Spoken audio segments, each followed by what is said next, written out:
I think we'll kick off. So, good morning. How is everybody doing? That was a great session, opening sessions this morning.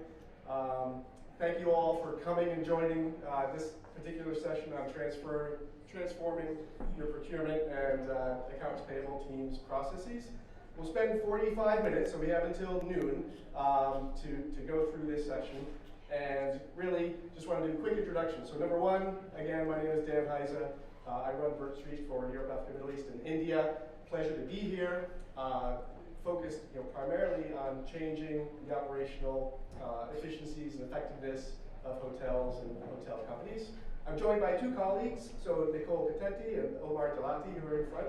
So feel free to search us out over breaks, etc., to ask questions, etc. But overall, the goal of today's session is first we're going to just talk high level of what we are hearing in the general industry overall in hospitality market when it comes to front of mind issues to back office problems. So hopefully some of these will probably ring truth for you. We'll then go down into more of a micro analysis, and I'll see if some of the items that we're hearing from hospitality companies ring true with you, and if we're missing anybody or missing any items, so feel free to have open dialogue and conversation with you all as well.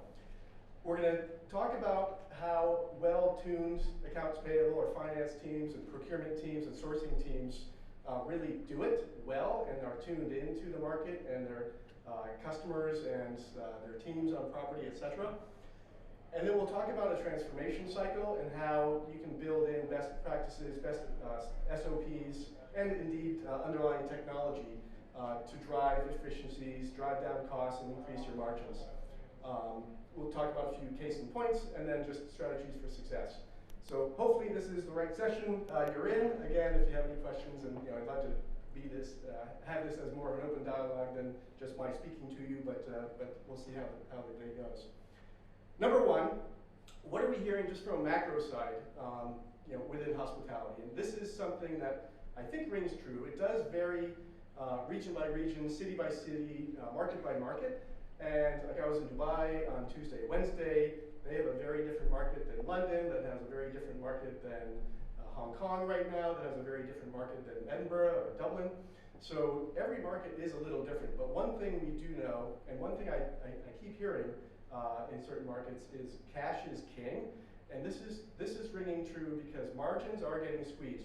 We heard a little bit about it on this morning's first session, but cash is king, meaning the margins are getting squeezed. So we know the hospitality market has been in a boom time cycle for, a decade or more.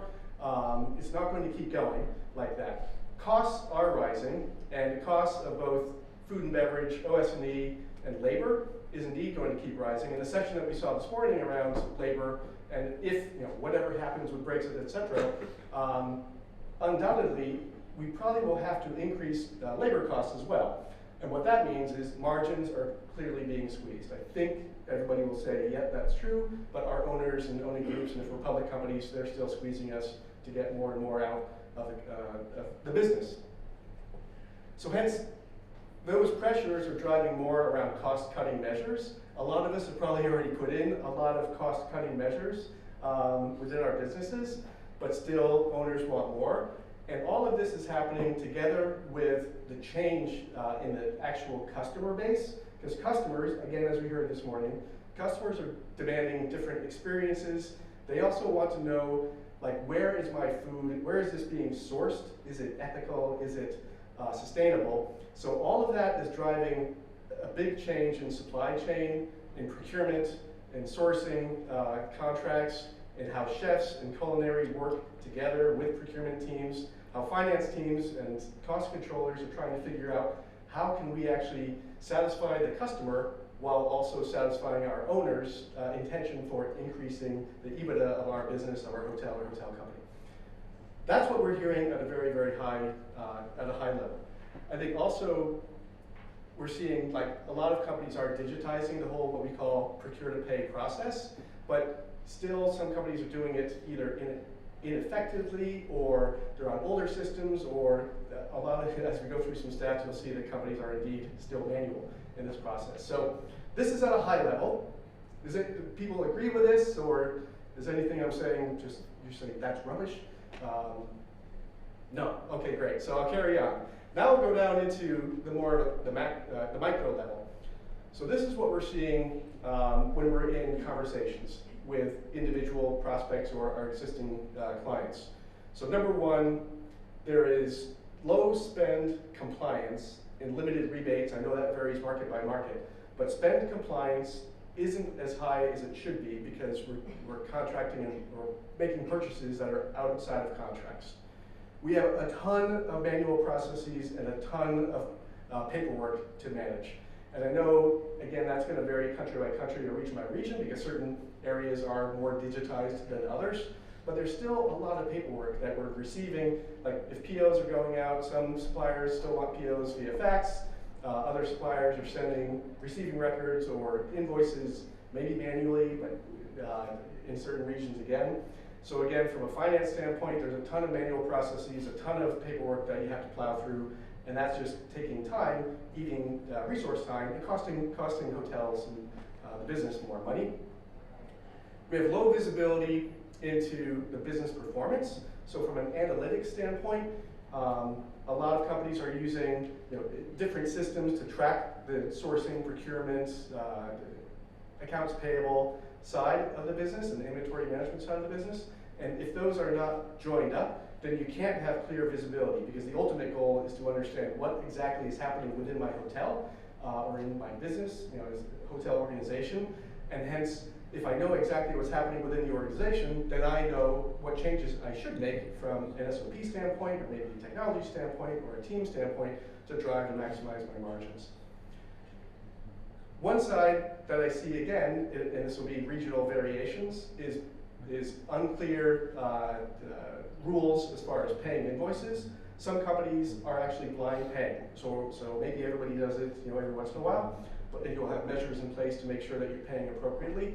But blind paying invoices opens up hotels and or just business for fraud. And that's something that, again, with a good system, good SOPs in place, good technology in place, and good relationships with suppliers where you digitize the entire process, then that can really help limit fraud and make sure, again, that you see full visibility into the whole process. And then lastly, sorry, I think I'm going to need some water. Like capital project management is something that is, thank you, Nicole. So capital project management is something that is on owners' minds, on GM's minds, on cost controller, finance director's minds, because whenever you want to renovate a ballroom or renovate a lobby, you always start with one number, and then you always end up at another, which is always higher than the original number. So with capital project management, you can gain control. Thank you so much. Does this stay here without falling over? Yes. All right, so again, these are what we hear in the meetings that we conduct daily, weekly, monthly, quarterly. Are there any others, from if there are finance directors in the room or procurement managers in the room, any others that we should keep our ears to the ground on or consider around hospitality? Speed of delivery of reports? Yeah.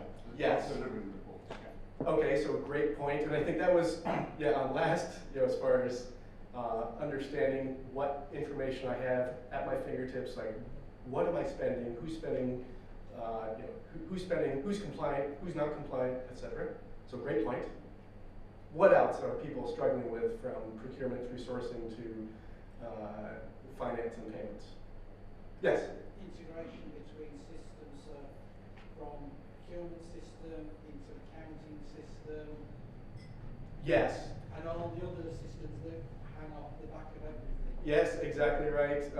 You guys write this down. So exactly. So integrations critical, and integrations into accounting systems are of course important because a good procure to pay platform is not an accounting system. It should help the process, but you also, within a good solution, a good platform, you should integrate into point of sale. So you get sales figures and revenues in. So that way your inventory is matched and you're keeping track of that asset, food, beverage, etc. very, very well. Great point, thank you. We'll add that to the slide. Anything else that people think about? Yes? Forecasting, using all this data to forecast forward, and then in impact of profitability going forward as well? So forecasting, spot on, and that's something that like our system and other procurement platforms, they can do, but with forecasting, you need to integrate into either ERP or get feeds from different systems. And a lot of hotels like this one, they'll be on solutions like Opera Sales and Catering or Delphi. My past life I was with Delphi, but we should be pushing bookings, prospect, tentative, definite bookings into a good forecasting management tool using your P2P data to say, what do I need to order? So chef and culinary and cost controllers and revenue can all work together to understand what needs to be ordered when and what potential profitability would be. Great point, thank you, great point. Anything else?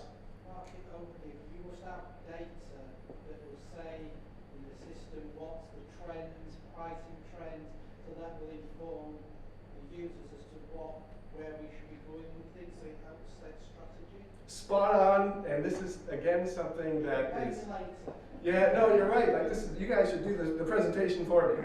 That's fantastic. So market data, and that's one thing. Again, with a good platform in place, those platforms have a ton of market data, supplier, pricing, and if this is one thing that we don't do yet, but the data that is held in a solid, procure-to-pay solution is immense. It has to be clean, and that should be another issue here.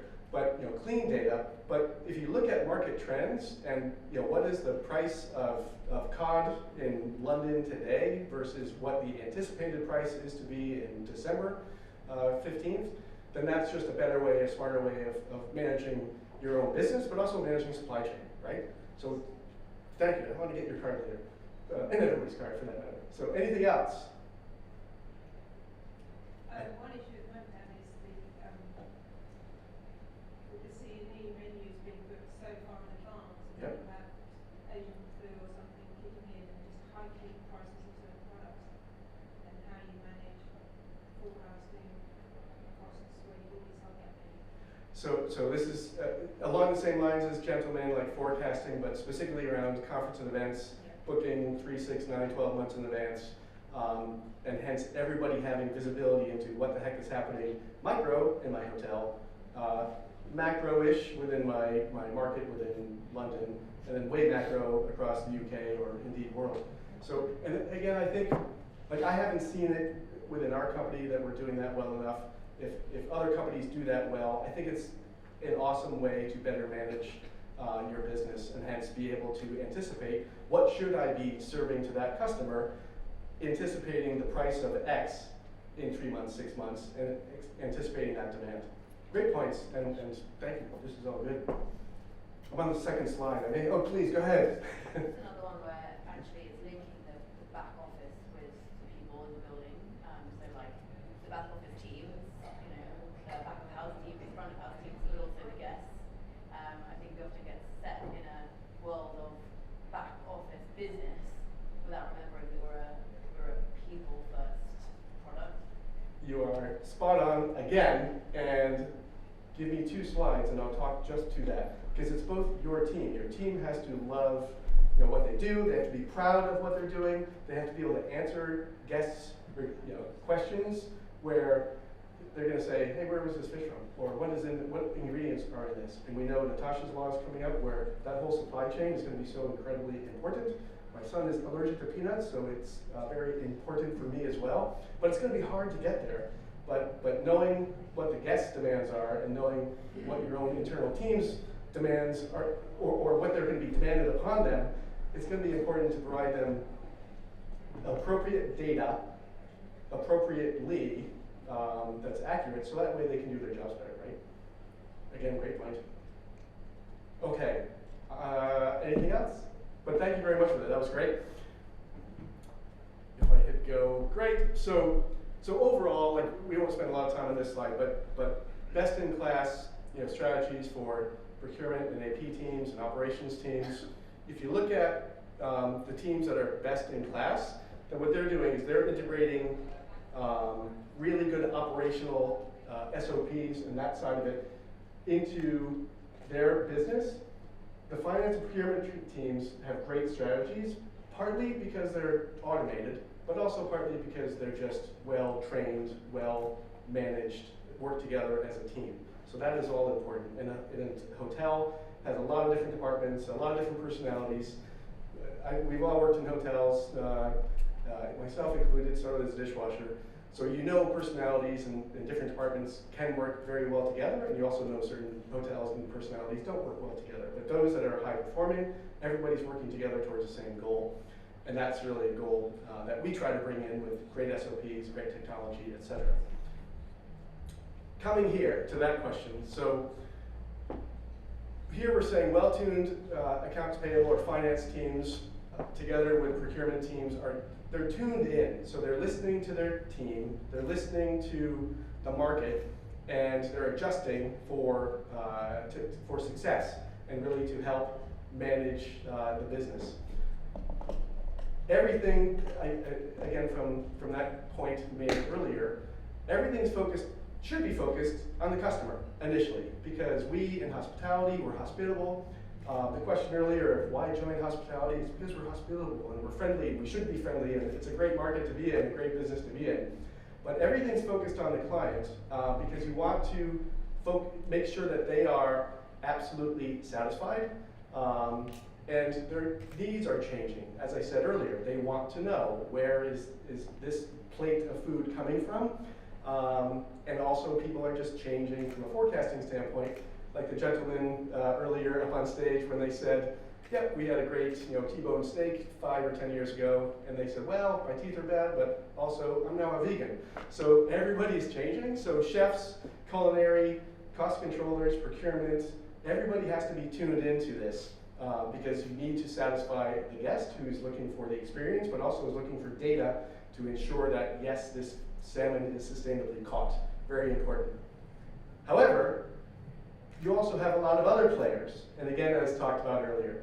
And the other players involved, going left to right, will be bartenders, and will be stock keepers or operations team members, will be AP, people in finance, working with suppliers, working with sourcing, working through contracts, working through, again, listening to the team to make sure that they're sourcing and buying properly. And of course, working with chef, and chefs will need to also listen to market, but everybody needs to work together as closely as possible, again with great open communication, with great SOPs in place, and also great underlying technology. So this is the challenge, and when you bring a good source through to pay technology or process into your business, the benefits are there, but it's big going. The level of effort and change management is critical. It should not be discounted, and everybody has to be on the same page. We'll get to that. I'm going to look at my clock to make sure. Okay. So these are, again, ideas of who all the players are in this entire process called procure to pay, but specifically in hospitality. And procure to pay in hospitality is harder than any other business because you have all these issues with food that goes bad, or with people overpouring the vodka drinks, etc. So good things to keep in mind with your own hotels and own businesses. And of course, with the whole transformation cycle, these are 5 core pillars that we focus on as a company, and your supplier, if you have technology or consulting teams are thinking about. So initially from sourcing, it all starts there, through to procurement, into finance and accounts payable, of course, into inventory and recipe management, because that's critical for the whole cycle, capital projects. In the middle of this, I thought about it last night, but I just didn't put a box for analytics and reporting. It should be there because it's a cycle, and it should all just get better and better and better as long as the data and the team is inputting and correctly using it, together with your suppliers. So you have to have suppliers on board as well. I'm going to go a little bit into each of these, but again, open for comment, open for questions as we go on.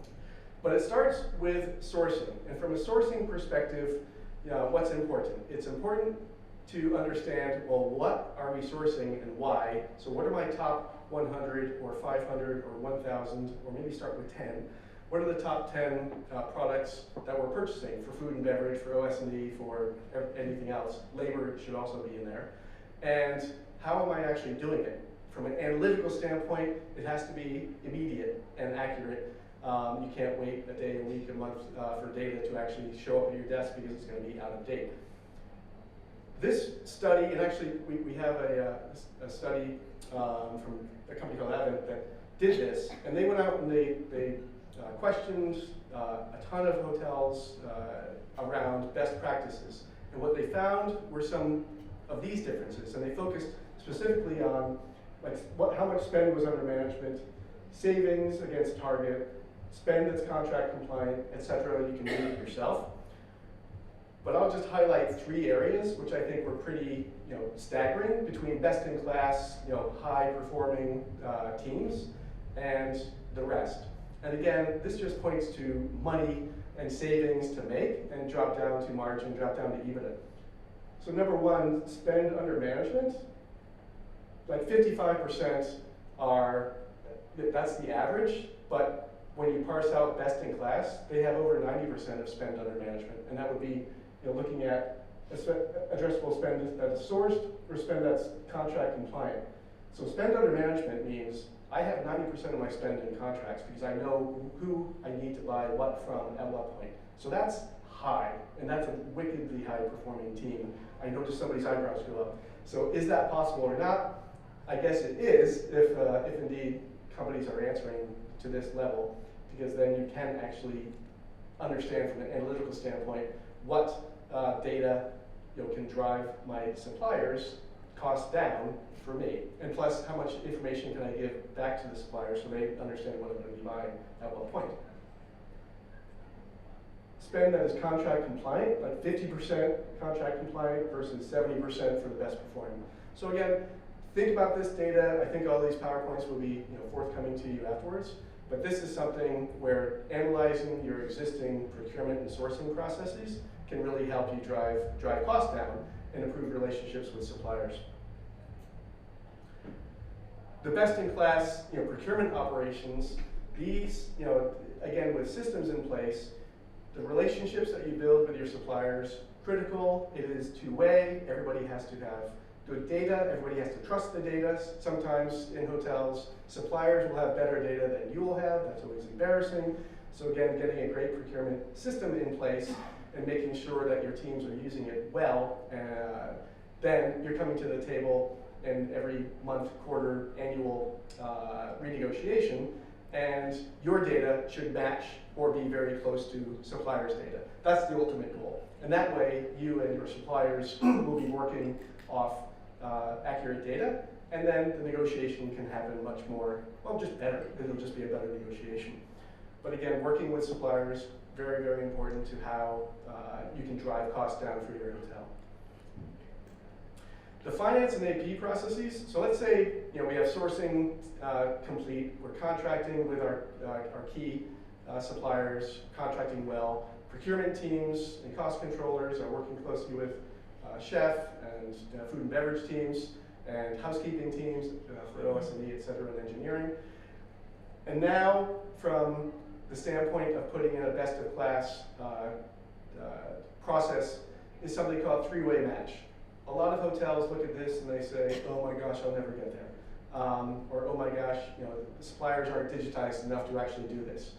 And market by market, this is true. I think in the UK, we can get there, and we do have great customers who are doing this. But in this point, with three-way match, you have all POs. So let's say best in class, you have sourcing, contracts, and POs all going through a great P2P platform. You have suppliers sending goods. Your receiving teams are receiving with an iPad or iPhone or whatever, and matching receiving records together with the invoices that are coming in. And the system itself should say, okay, this is within a certain tolerance. My PO matches my receiving record, matches my invoice, and then send this through to accounting to SAP or Dynamics or Great Plains to auto pay. Auto pay on my terms, but auto pay. And that's digitalized, and that is touchless. And a lot of companies that, again, we work with and other P2P solutions work with, that's the ultimate goal, is just to have an entirely digital electronic experience, so that way your teams can then focus on exceptions and on working on lowering costs again, or increasing revenues. So again, show of hands in the room of, I guess, hoteliers, how many people have like three-way match technology deployed, and is it working well? There's one. There's two. There's one and a half. Okay. It was working well, but it was the bit. It was working well. Okay. So whether it's working well or not, we've got it in place, but whether it's working well is another matter.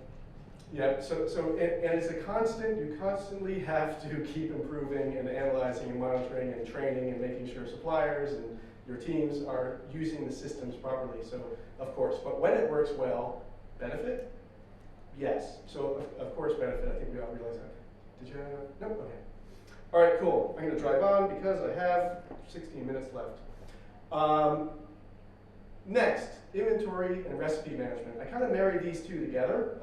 Some do it this way, others split them apart. But overall, the two go hand in hand because, again, you have to listen to the client. They have to know, what what's on their plate, as they said before. So chef, culinary teams have to listen to customers' demands and look at the market, micro market and macro market, indeed. It has to be married up with inventory. A lot of companies, again, best in class, they'll do inventory of food and beverage and OS&E, and they're doing that because inventory is an asset, or depending upon how your finance teams operate. But if you get inventory right, then you won't have too much or too little inventory in your storerooms or storeroom. You'll know exactly where your inventory is. If you're in a giant hotel like this, then you'll have one storeroom or multiple storerooms and 10 different outlets, and you'll be doing requisitions, delivery, receipts, and tracking again where all of your inventory is. Many hotels in the different markets will say, let's just focus on beverage or our high-cost inventory items, which is a great place to start. And again, that's it's going to help you maintain appropriate inventory levels, but it will also keep down people stealing, for instance, or overpouring. So, keeping bottles of high-cost liquor from walking out the back door. We're all in hospitality. We've all been teenagers, and maybe I've done that once when I was a bartender.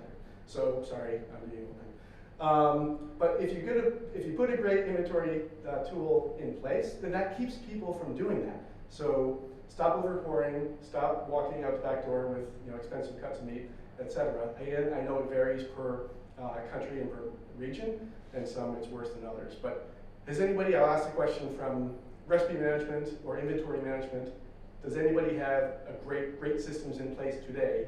And are you tracking food inventory and beverage inventory and maybe OS&E, or none of the above? And another maybe, okay. And let me ask, so nobody's tracking inventory in this room other than a maybe. And why is that?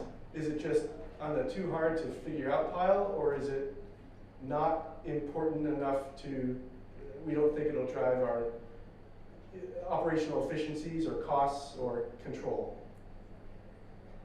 It goes back to that conversation I said at the beginning, integration of systems. Integration systems. And that's where we've got our inventory control for liquor going through our systems of order, through to fashion cell ledger, requisition out.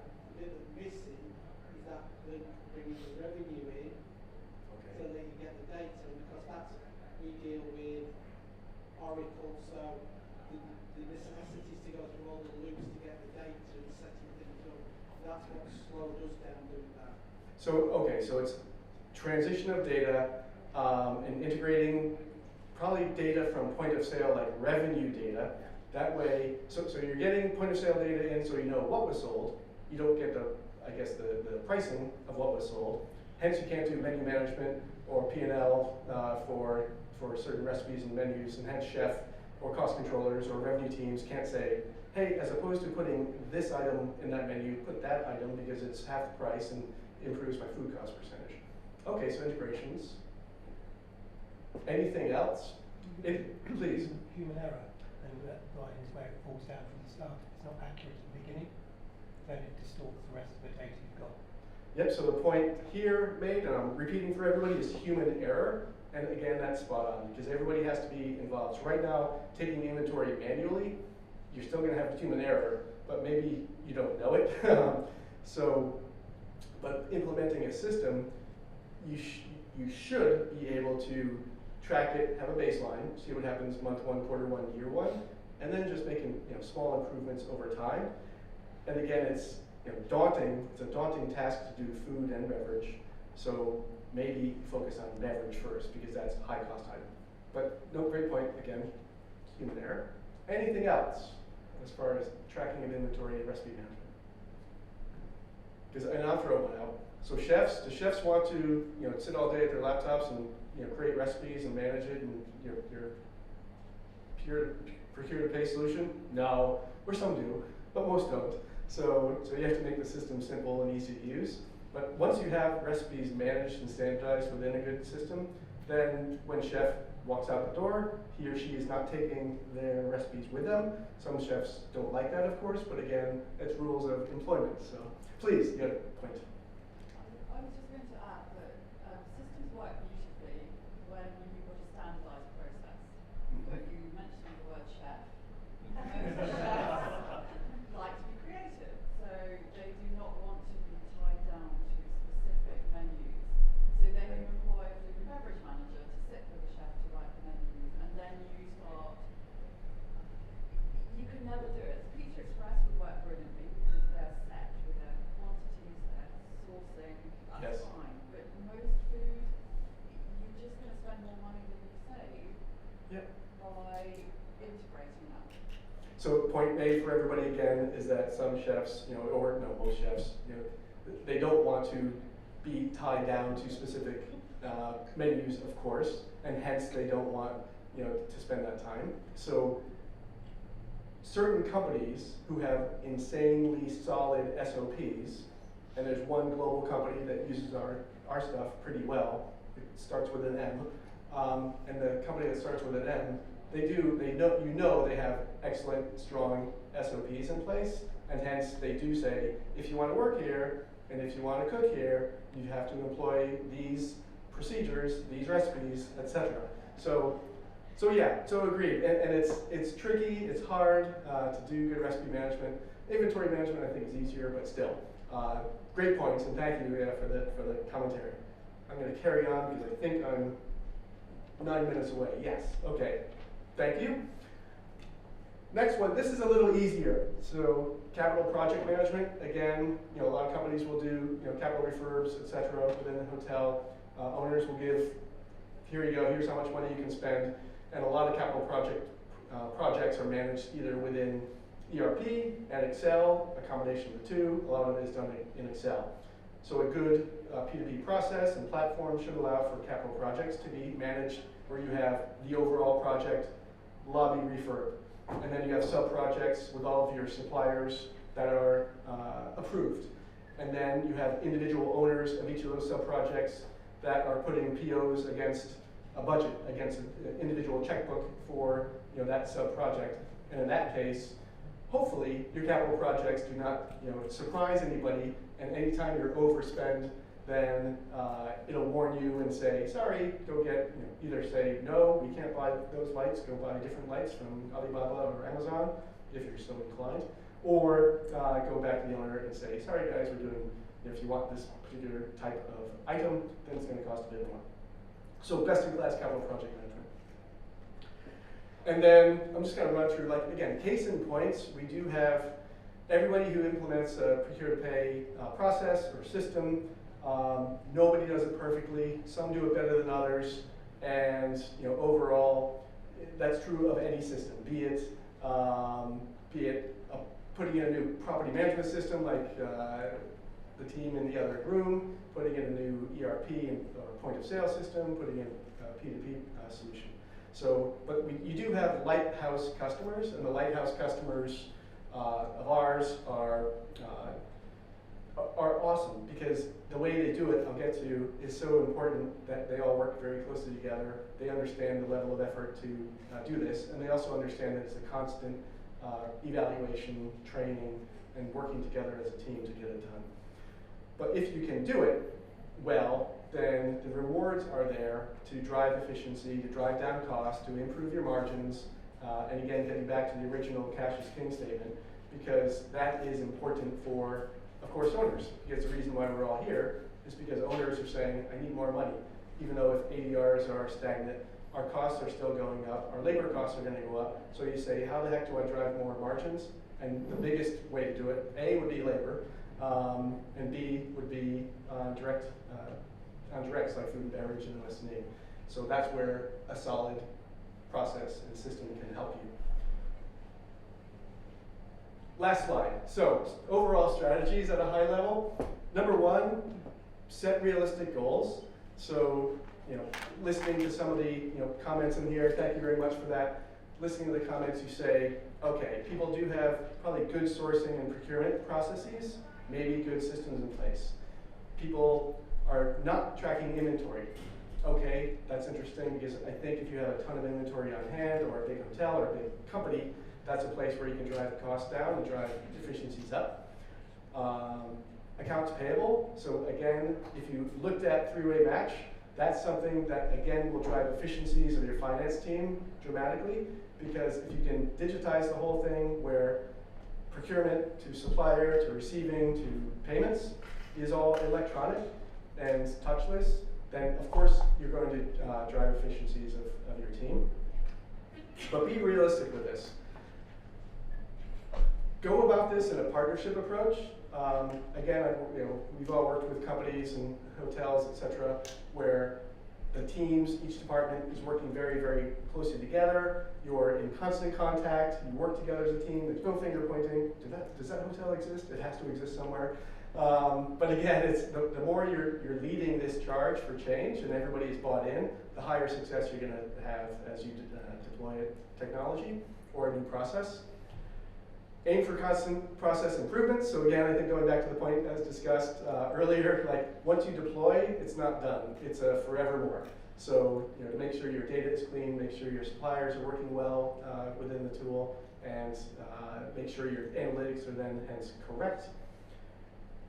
Subject matter expertise. This is one I bring up because we're competing with subject matter experts in the UK, in Europe, in UAE, in China. But a lot of bigger companies will also look at procurement platforms from SAP to Oracle to Microsoft, etc., where they're more horizontal players, but where they fall down is the operations of a hotel. And if you're going to do like inventory management and recipe management, those systems they understand the concept of a tomato, but they don't understand that chef needs 5 or 10 different types of tomatoes. And that's where those systems and teams explode. They're like, what do you mean you need 10 different types of tomatoes? So systems don't keep up. So look at subject matter expertise in companies that actually have done this before and know what hospitality restaurants are all about. Be real, again, so going back to reality, like set realistic timelines and goals for doing this. Putting in a P2P process or putting in a P2P platform takes heavy lifting and takes big change management and takes everybody being on board. And then lastly, have some fun. And I say have fun because you have to. It's a hard process to get right, to get in. The rewards are there so you can drive margins. But celebrate when the first PO goes through the system. Celebrate when the first receiving record is received or when the first payment is made through a match. So you have to do that and celebrate the wins. With that, question time. We have exactly 2 minutes for questions, but I appreciate that. Questions before we break? No, that's fine. We've already gone through that. But guys, thanks so much for time. Really, really appreciate it. Appreciate the comments. Feel free to look me up, look us up, and we'd be happy to help you change your P2P process. Thank you.